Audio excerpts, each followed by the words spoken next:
Step into love like you've never been hurt before.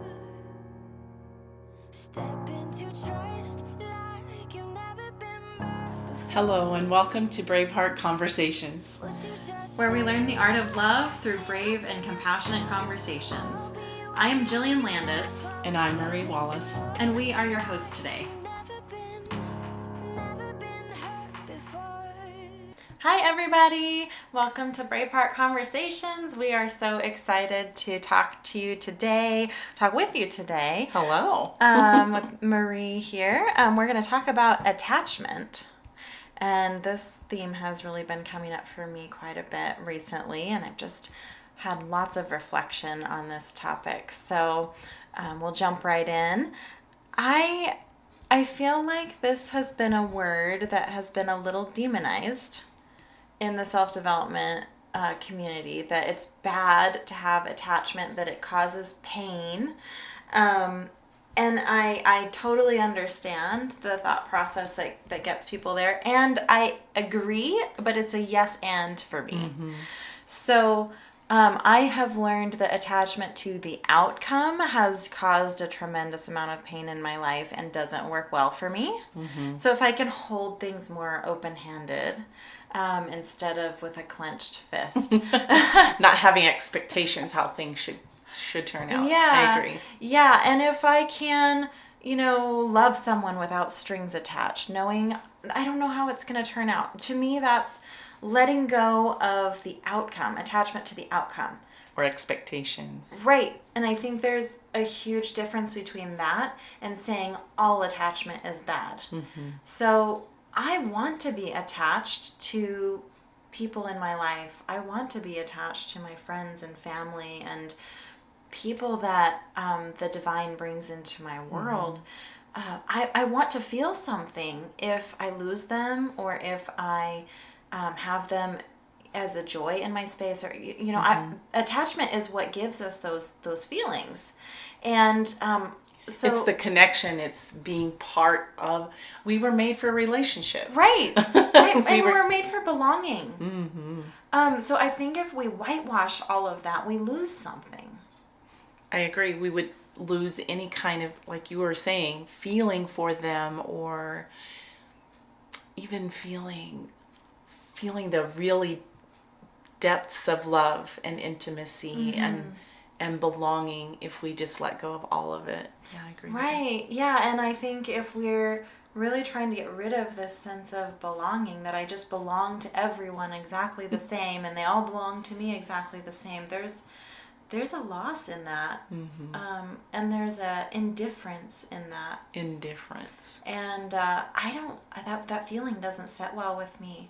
It doesn't align for me. So I just thought, not that anything is bad and wrong if somebody says, I enjoy not having any attachment in life, fine.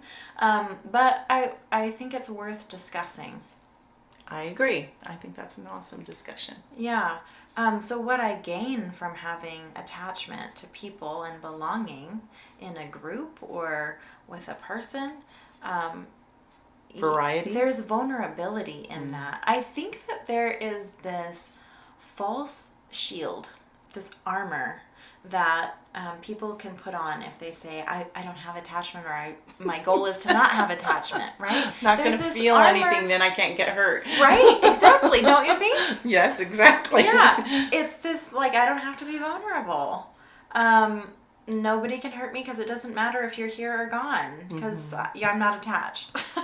Well, and they wonder why they're not in a relationship. It's like, I'm shielded so much, no one can get in. Yeah, but it's almost a superficial thing, because it's like, I'll let everyone in, but really nobody in. Right.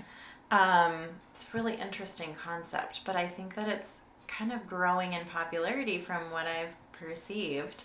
And I think this, in a way, so elements of this can expand into open relationships and things like that, where people are exploring this idea of having less attachment to one person, and to me, the loss in that is losing the deep intimacy. I agree totally. It's losing the depth of everything. Yeah, it's losing the depth.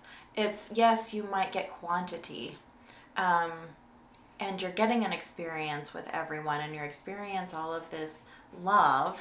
It's exploration and curiosity. And adventure. But you really don't get to explore what it means. It's a different kind of exploration. It's kind of like skimming over the top of everything and never really, like being on the top of the ocean, but never going under and seeing all the cool things that are underneath. There's a lot of depth in being open and vulnerable and allowing someone into the depths of all your darkness and your light. Yes. It's quite, it's mind-blowing. If you Yeah. can get to that level, it's mind-blowing because you don't know that you could feel so deeply.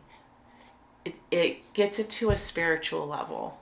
Yeah, and I think that there's some sort of a guard that is up if I'm essentially saying, I don't care if you come or go, or I come or go. I don't care. Like there's this shield, this lack of vulnerability where if I say I care, like it's gonna sting if you leave. That's vulnerable. That's risky. Like, oh shit, I'm trusting you a little bit. You know? And if we lose that, I mean, there's a little bit of emptiness there. That's the feeling that comes up for me, is just a little emptiness. And quite boring too. Yeah. Well, if everyone's equal and the same, you don't get a variety of interesting things, a variety of knowing different relationships at different levels. So, I mean, I don't know that variety's but variety is one of the 6 human needs. And so we need safety, Yes. but we also need variety. Yes. So if everything's the same, at some point we're going to go, Yeah. Well, and that, you know, that could be an argument for, you know, people who would say, well, that's why you need all of these. This is true. I could see that. But never, always guarding and never going deeper is also very frightening to me. Like you were saying, it's frightening to me to wonder why I had never gone to a level that I could really appreciate someone for all their humanity. Yes. The mind, body, spirit, the whole shebang. And I think that's the level I've gotten a chance to enjoy Joe with. He knows everything about me, as far as I know, you know. But he knows everything and loves and accepts it all. And someone who, I'm telling you, when someone loves you at a depth like that, there's nothing like it. I don't know how to explain it. Yeah, and I think what is the word I'm looking for? Like the masculine energy, the protectiveness around that space of love is this kind of commitment that comes with the vulnerability and love. Like you're able to share those pieces of you knowing that he's going to choose you. Not no matter what, because there are still some standards of, you know, if you violate certain things, then Sure. either one of you have the right to leave. But there's a choice so he chooses you over all other women and will continue to choose you over all other women. Like there is something that is really intimate about that. And you know that if he were to lose you, there's that attachment. If he were to lose you, that would be intensely painful. And there would be something that would not be as trustworthy if you were experiencing him in a relationship and you have all this love, but you have this idea that if you were to leave, he would say, oh, well, that's okay. Yeah. After the investment, I mean, How would that change your feelings about that relationship? Exactly. It doesn't feel quite as safe if someone is indifferent. Exactly. Well, it doesn't hurt me. It doesn't bother me. You're right. It does feel like indifference. So we do need people. We do need connection. We are made and built for that. And Yeah. And there's a longing in us for that as well. Absolutely, yeah. And I think that that's so key for me is when I hear some of this banter about attachment, and that it's negative, going inward and really feeling out what feels good to me, what does my soul really want. That's always the guiding light, no matter what. And there's so many different messages out there, and there's plenty of them that I can go inward and go, that just doesn't feel right for me. And maybe that does for somebody else, but it doesn't feel right for me. And to always listen to that, even if it doesn't make sense. Agreed. Intuition is very vital in that situation. So I would like to explore the part you said about outcomes, because when you were talking about in the transformation world, letting go of what you said, attachments, it really is letting go of the outcome, what the expectation is. I'll just use a baby example. So Joe and I do dates for each other, and the fun in that is wow, we're going to go out on a date together, and he'll plan a surprise for me, and then something will go wrong. Right? Something will go wrong. If I'm attached to, well, this should have happened, or that should have happened, or he should have done this or that, then I'm not experiencing and enjoying the relationship in the moment. And that's a different kind of example, but it shows you what it looks like on that surface level.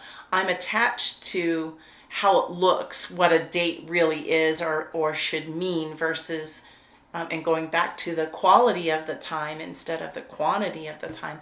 I get to spend time with him. And so one of the dates, I think we might have talked about this on another podcast, but one of the dates, we hadn't seen each other for about a month. He had a place to go and I had a place to go. We hadn't seen each other for a month.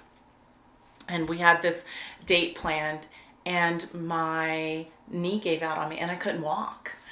And so he basically had to carry me to the car, and our date was at the hospital. Oh, no. And it was kind of funny because he drove me all around, and even though I'm in pain, I'm still getting to spend time with him. Was it like I expected? Not at all. But I could have dwelled on that versus, that may have felt like a little bit of a jog off the path, but the whole idea is not having an attachment to the outcome. Yes. No, that's not a jog at all, because we certainly, that's so important to cover. So what we just covered is really the attachment to people, like we're meant for belonging. That's not a bad thing. But definitely, like, attachment to, like, stuff that has gotten me in trouble, attachment to, like, that, situations turning out the way that I want them to. We see this all the time in holidays, right? We have this picture-perfect idea of what Christmas is going to look like. What a holiday is supposed to be. And then it's no fun, because by the end of the night, we're like, damn it, the turkey didn't turn out the way I wanted it to, and the timing was off, and so-and-so didn't show up on time, and... So if we have this idea of what it's supposed to look like, that's where I get to practice detachment. And the other thing that I can get really hung up on is attachment to people's behavior. So if I'm attached to, and these have been huge ones for me, if I'm attached to somebody staying sober, if I'm attached to somebody staying fit, if I'm attached to somebody having the nutrition I think they should have, if I'm attached to somebody getting up or going to bed at a certain time I think they should. Doing too much, doing too little. Yeah. If I'm attached to somebody respecting me or treating me the way that I want them to, I have zero control out of any of that. I have control over what I do to govern myself. And I get to respond to whatever that person does or doesn't do. But I have no ability to govern what somebody else is going to do in their own life. And I get to detach from that, because if I give energy, it's so icky. If I give energy to that, I get into manipulation, because what do I start doing? If I'm attached to the outcome of what they're going to do, I start, searching for alcohol. I start stealing their keys, right? I start setting an alarm clock, or whatever the crazy behavior is. I start getting manipulative. And that is really ugly to me, and I don't want to be that person. Me either. So I get to detach from other people's stuff, release them with love, and I get to get out of their way, because every time I have gotten out of the way, I watch them get better. Mm-hmm. Because that's how we all operate. I don't do well if somebody's breathing down my neck trying to manipulate me to get me to do the things that they want me to do. I don't like that. Who It likes encourages belligerent behavior, so screw you, I'm going to do it anyway. Exactly. So that's where detachment has been so valuable to me. Does that make sense? Oh, it does. So going back to what you said, the transformation world, I think that's really what is intended when they say attached to nothing. But I don't think they mean not attached to people. It's just do not be attached to outcomes, because that's where we get sad or despondent or in despair or manipulative. If there's a whole range of things that we do as human beings when we are attached to outcomes, and you're just not happy. Yeah, and I think it can go to an extreme where I think there's some misunderstanding, or I don't know, in the spiritual world, I feel like there's this leaning towards, well, we shouldn't really be caring too much about who comes or goes in our space. And I really felt the urge to respond to that. Mm-hmm. Because it just has been just a source of clarity in me over the last couple of weeks. Something that came up last week in a discussion that we had in a group, someone was talking about needing the other person. So needing versus wanting to be there with someone, it's different than attachment as well. Yes. So when Joe goes, I know that if I died tomorrow or if something happens in our relationship, Marie doesn't need me. Yes. Would she be sad if I'm gone? Would we both be, like you said, crushed that this relationship didn't work the way that we had hoped, but we aren't going to be devastated to the point of it letting us cut us down to our knees where we don't feel like we could live anymore. Or I think that's the difference in the attachment to the outcome. Again, the outcome.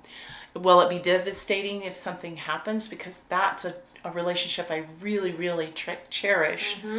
Will I miss him like crazy? But I don't need him to fill me or to be the... Yes. I love that you brought this distinction up, because this is super important. I think with anything in life, like if I feel that I need a relationship or my home or my animals or like anything that's important to me, if I think that I need them, then I have misplaced my own responsibility to care for myself.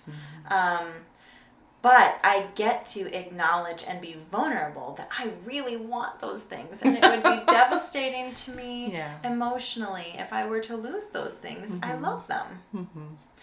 And there's nothing wrong with admitting that. And there's nothing wrong with wholeheartedly loving all of those things, all of those pieces. Does it mean that I need them? No. I know the strength in me. I will get up after fucking anything. Exactly. But I still deeply, deeply love those things and am attached to those things. Agreed. So that's the distinction for me, is like this deep longing and want is not the same as need. True. Right? Because need then becomes responsibility. And it brings in the codependency aspect of things. I'm not at the mercy of anything in this world. Or anyone. Yeah. I'm really grateful that you brought that. I'm glad we both did. Yeah. That's awesome. The other thing I was thinking about in regards to attachment is kind of delving into some of the sciencey stuff. Oh, great. But, this has kind of been a buzzword lately as well, adult attachment. We've had a lot more research and knowledge come out. So it was phenomenal for me to be able to read that book, Attached, by Amir Levine. And I just feel like I gained a wealth of knowledge about attachment styles.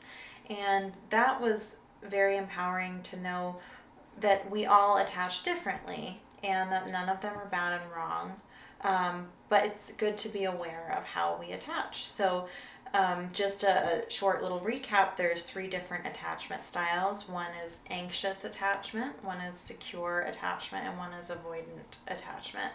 And the way that those styles kind of break down is the anxious attachment style is really, is exactly how it sounds. It's anxious when you're separated. Mm-hmm. So if you can imagine a baby experiencing separation anxiety, it's really the same principle in adulthood. When we have attached to someone and we feel that we have belonging with that person, mm-hmm. then we're seeking, when we're away from that person, to just kind of tap, just touch base. Do I still mean something to you? Are you still there? Are we still good? Okay, good. And then, I can't see you, just like you said, the little kid. That's it's like, totally like the little kid, yeah. And it's just wanting that little bit of reassurance. Okay, good. You're still in my corner. You're still there for me. Awesome. I like it. You're still in my corner. Awesome. And then the secure attachment style is really a both and. It's this beautiful blend of capability to go deep and be really intimate. They're not scared off by an attachment style that's more anxious. They're okay with being very intimate, but they're also very independent, and they're not taking things personally. You know, if somebody doesn't respond in 5 minutes, you're not thinking, oh my gosh, the relationship has ended. You know? And then the avoidant attachment style is really, wanting closeness, but not wanting closeness. It's this, let's keep you at arm's length. The guard on the heart. Yep. It's totally guardedness. So yeah, there's lots of different ways to know how you are in your attachment style, and then also I think this is hugely empowering to acknowledge other people's attachment mm-hmm. style. So if you know that a friend is more of an avoidant attachment style, then I get to really be aware that it's not personal. That's just how they are if they disappear for 3 days or whatever mm-hmm. the case is, So I think it helps to empower some understanding mm-hmm. of different attachment styles, and knowing too, for me, it was helpful to review all of my relationships and see what has my behavior been, and what does this say about my attachment style, and what's working and what's not working for us in our relationships too. Totally. I was really, I got to celebrate a little bit too, because I realized at the beginning of my relationships, when I was a teenager, I was super anxious. I was so worried about people abandoning me. Mm-hmm. And when I look back over my most recent, my marriage, I was very secure. I was very independent. I was, very okay if I wasn't getting responses, or, I really stood in my own. So it was neat to see that evolution. And that's also something that people get to see too, is that we aren't stuck. Right. If you see, oh my gosh, I'm a really avoidant attachment style and I really want to be more intimate, you can do that. Exactly. You can shift. You can We change. are powerful. And it's a blend. It seems like it ends up being a blend, depending mm-hmm. on the situation or what the relationship is. Well, so that book really talks about being able to gravitate more towards a secure mm-hmm. Attachment style. So you're really just being able to be the best. Stand in your power. Worlds. You're able to be independent and be, good on your own, but then also able to go really deep and intimate. And I think that is what most of us want. And knowing that also allows you to ask for what you want, and when someone is away for a while, you can say, I just need you to. Yes. So that was really huge too in this book, talking about how to respond to somebody who maybe has an anxious attachment style. Mm-hmm. So somebody who has an anxious attachment style and they reach out for that tap, for that reassurance, and mm-hmm. then they get nothing, they ramp up. Well, then, you know. Mom. Yes. So that voice is going to get louder and louder and louder, and those text messages are going to become phone calls, and then they're going to be, lots of voicemails that are, very, very anxious, very, the world is ending, our relationship is over, what did I do? So the thing is, knowing if you're dealing with somebody with an anxious attachment style, reassurance goes a hell of a long way. Mm-hmm. So, to just give them a short little, even if it's not solicited for, I just want to let you know I'm thinking of you today. I love you. That can go so far. Mm-hmm. And vice versa, someone with an anxious attachment style, you get to not take it personally when somebody doesn't, reach out to you very often.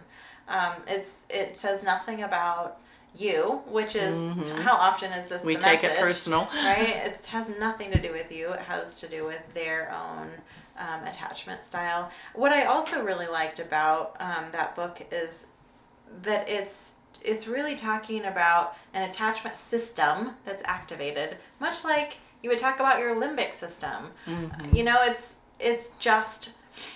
It's just something hardwired into you, how you attach.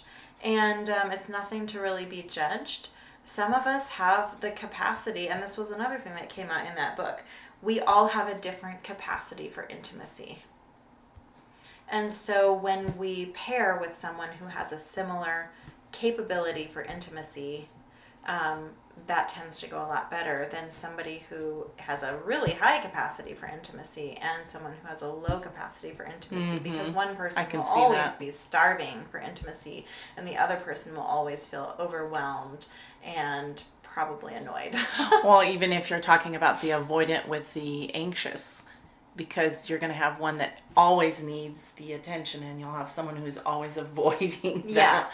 Yeah. It could be, like you said, that you have two different capacities and two different capabilities. And needs, yeah. And needs. They're all different. And that was definitely what that book said was, if you're an anxious attachment style, you probably want to avoid someone with an avoidant attachment style, because it's really a recipe for a lot of disappointment. And this was funny too.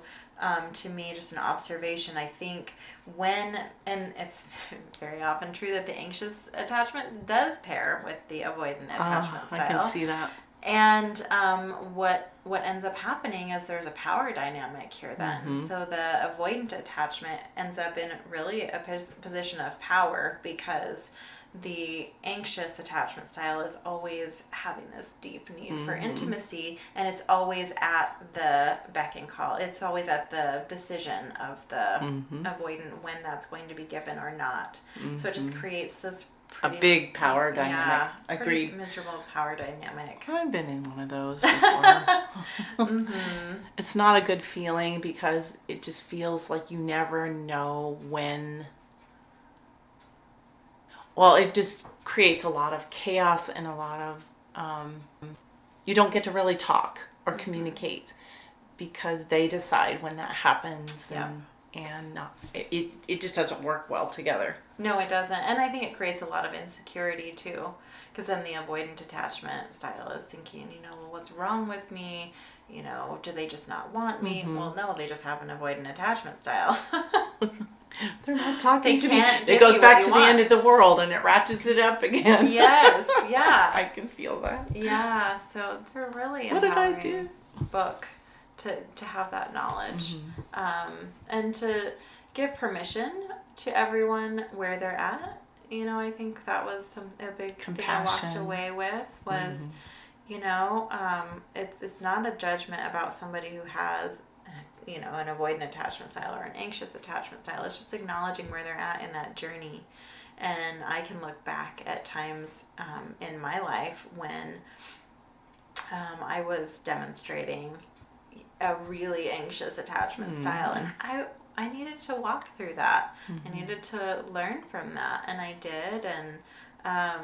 And there's more balance that comes with more self-awareness. But I'm so grateful to the people that did have so much compassion for me and held a space of love for me as I walked through that. Well, and getting back to what you were talking about earlier, celebrating where you are and how far you've come is really important too, because just right here in this moment, you can go, wow, I've come so far. And sometimes we just forget to do that celebration part. A lot. Because that's a lot we do. And that's very empowering as well, as going, okay, I am progressing. I am becoming a better human every day. You know, that kind of feeling. I think it's just as empowering as anything, just to see how far you've come. Definitely. Yeah, super important to look back and celebrate. We tend to be very good at beating ourselves up and trying to force ourselves to be something different and better and all this stuff. Now! And I want it now. But if we look back and see all the growth that has happened, it's pretty amazing. Yeah, every piece of that journey has been perfectly timed. Perfectly timed. Speaking of, it looks like we are pretty close to our time today. This has been a fabulous discussion. Always. I love talking with you. It's so exciting for me to hear another person's point of view and just making the connections. So I hope that it helps some of you out there make some connections. Yeah, definitely. And if you have something to share about attachment and how that has played out in your life, whether it's, learning how to detach, like we talked about earlier, or learning the self-acceptance of this is how I attach to people. Like those are both, and they're both really important. We love hearing other people's perspectives. Or questions. Questions, stories, challenges, successes. Please share them all. If you want to reach out to us, please reach out to defytheaverage@gmail.com or Marie@mariesgold.com. Yeah, and you can join us next week. We will be posting a new episode every Thursday, so be on the lookout for that. I hope you have a great week. Thanks for joining us. Thank you.